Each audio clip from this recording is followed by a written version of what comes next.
بسم اللہ الرحمن الرحیم۔ درال ٹی وی کے ناظرین و سامعین السلام علیکم۔ قیامت کی نشانیوں میں دجال کا فتنہ ایک اہم اور بڑی نشانی ہے۔ دجال یہودی لوگوں میں سے ہوگا، رنگ اس کا گورا اور قد لمبا اور آنکھ سے کانا ہوگا۔ پہلے وہ نبوت کا دعویٰ کرے گا کہ میں عیسیٰ مسیح ہوں۔ اس کے ماتھے پر کانا دجال لکھا ہوگا۔ اس زمانے کا ہر ایک آدمی اس لکھے ہوئے کو پڑھ لے گا۔ مسلمان اس کو پہچان لے گا کہ یہ کانا دجال ہے، اور کافر لوگ اس کے ساتھ ہو جائیں گے۔ پھر وہ خدائی کا دعویٰ کرے گا اور عجیب عجیب کرتب لوگوں کو دکھائے گا۔ دوزخ اور جنت بنا کر اپنے ساتھ رکھے گا۔ آسمان سے پانی برسائے گا، بے موسم درختوں سے پھل پیدا کرے گا۔ جو گائے بکری وغیرہ دودھ نہ دیتی ہوں گی، اس کے حکم سے دودھ دینے لگیں گی۔ زمین کے خزانے اس کے ساتھ ہوں گے۔ مردوں کو زندہ کر کے دکھلائے گا۔ بس ایسی باتیں دیکھ کر لوگ اس کو خدا سمجھیں گے۔ تمام ملکوں میں پھرے گا اور لوگوں کو بے ایمان کرے گا۔ یمن وغیرہ ملکوں میں جائے گا، پھر مکہ شریف میں پہنچے گا۔ وہاں فرشتوں کا پہرا دیکھ کر بے حواس ہو کر بھاگ نکلے گا اور مدینہ شریف تک جائے گا۔ اس وقت مدینہ شریف کے 7 دروازے ہوں گے۔ ہر دروازے پر 2 فرشتے ننگی تلوار لیے کھڑے ہوں گے۔ ان کو دیکھ کر ڈرے گا اور شہر میں داخل نہ ہو سکے گا۔ 2 روز مدینہ شریف سے باہر رہے گا اور شہر میں 3 دفعہ زلزلہ آئے گا۔ مرتد اور منافق اور بے ایمان لوگ خوف کے سبب شہر سے نکل کر اس کے پاس آ جائیں گے، اور شہر بے ایمان لوگوں کے نکلنے سے پاک ہو جائے گا۔ وہ وقت مسلمانوں پر بڑی مصیبت کا ہوگا۔ ایک بزرگ اس کے پاس جا کر کہیں گے، تجھے میں جانتا ہوں اے خبیث، تو ہی ہے دجال از روئے حدیث۔ حال تیری صورت و سیرت کا کل ہو بہو فرما گئے ختم الرسول، کہ وہ ہوگا بانی ظلم و فساد، سرکش و گمراہ بھی حد سے زیاد۔ یہ سچی بات سن کر وہ بے ایمان غصے میں آگ بگولا ہو جائے گا اور آرا منگوا کر اس بزرگ کو چروائے گا۔ پھر اپنے ماننے والوں کو دکھانے کے لیے ان کو زندہ کر دے گا اور ان بزرگ سے کہے گا، میں مارتا ہوں، زندہ کرتا ہوں، اب بھی مجھ کو خدا مانتے ہو یا نہیں؟ وہ بزرگ کہیں گے، تو جھوٹا ہے، بے ایمان ہے، دجال ہے، اور یہ استدراج ہے جو خدائے وحدہ شریک کا تجھ پر عذاب ہے۔ اسی سچے خدا نے تجھ کو یہ قدرت دے رکھی ہے، اور وہ ایماندار اور بے ایمان کا امتحان لے رہا ہے۔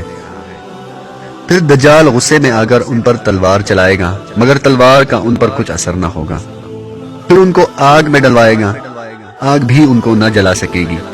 پھر وہ اپنے ساتھیوں کے سامنے ذلیل ہوگا اور پریشان ہو کر ملک شام میں دمشق کے قریب پہنچے گا، اور اللہ تعالیٰ نے اس کو جو قدرت دے رکھی تھی وہ چھین لی جائے گی۔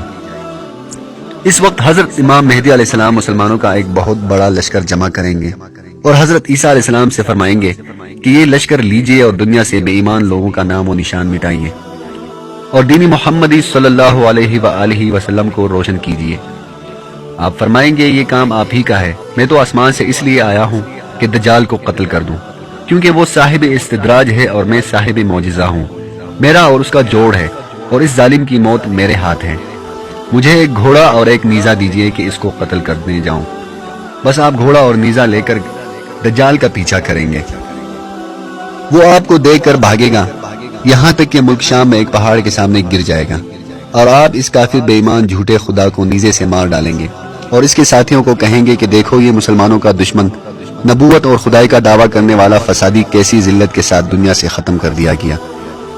پھر اسلامی بہادر اس کی فوجوں کو اور اس کے ساتھیوں کو قتل کریں گے۔ اس وقت اللہ تعالیٰ کی قدرت سے یہ حال ہوگا کہ اگر کوئی بے ایمان کسی درخت کی آڑ میں بھی چھپا ہوگا تو وہ درخت پکار کر کہے گا، اے مسلمان، اس خدا کے دشمن کو قتل کر۔ غرض یہ کہ دجال اور اس کے جماعت کے سب آدمی مرد و عورت قتل کر دیے جائیں گے۔ حضرت عیسیٰ علیہ السلام اور حضرت امام مہدی علیہ السلام ملکوں میں پھریں گے۔ جو مسلمان دجال کے اور اس کی جماعت کے ستائے ہوئے ہوں گے ان کو جنت کی خوشخبری دیں گے۔ اس وقت تمام روئے زمین پر مسلمان ہی مسلمان ہوں گے۔ کافر لوگوں کا نام و نشان مٹ جائے گا۔ 7 یا 8 برس حضرت امام مہدی بڑے انصاف کے ساتھ بادشاہت کریں گے۔ پھر ان کی وفات ہو جائیں گی اور حضرت عیسیٰ علیہ السلام آپ کے جنازے کی نماز پڑھائیں گے۔ پھر ان کو دفن کر دیا جائے گا۔ آپ کی عمر شریف 48 برس کی ہوگی۔ پھر آپ کے بعد حضرت عیسیٰ علیہ السلام 40 برس بادشاہت کریں گے۔ وہ زمانہ نہایت برکت والا اور پرامن ہوگا۔ آپ امام الانبیاء حضرت محمد صلی اللہ علیہ وآلہ وسلم کی شریعت پر عمل کریں گے۔ پھر آپ بھی وفات پا جائیں گے اور مسلمان آپ کے جنازے کی نماز پڑھ کر آپ کو حضور صلی اللہ علیہ وآلہ وسلم کے روضہ اقدس میں دفن کر دیں گے۔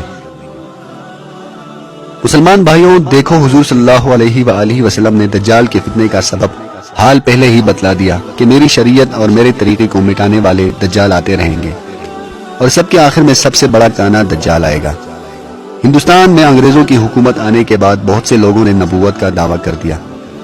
دجال کی طرح بہت سے بے ادب، بے علم اور بے سمجھ اور لالچی مسلمانوں کو اپنے جال میں پھنسا لیا۔ ایسے لوگوں سے بچنا چاہیے اور اپنے ایمان کی حفاظت کرنا چاہیے، اور کانے دجال کے قصے سے سبق حاصل کرنا چاہیے کہ دین کے دشمنوں اور گمراہ لوگوں کی موت بری طرح آتی ہے۔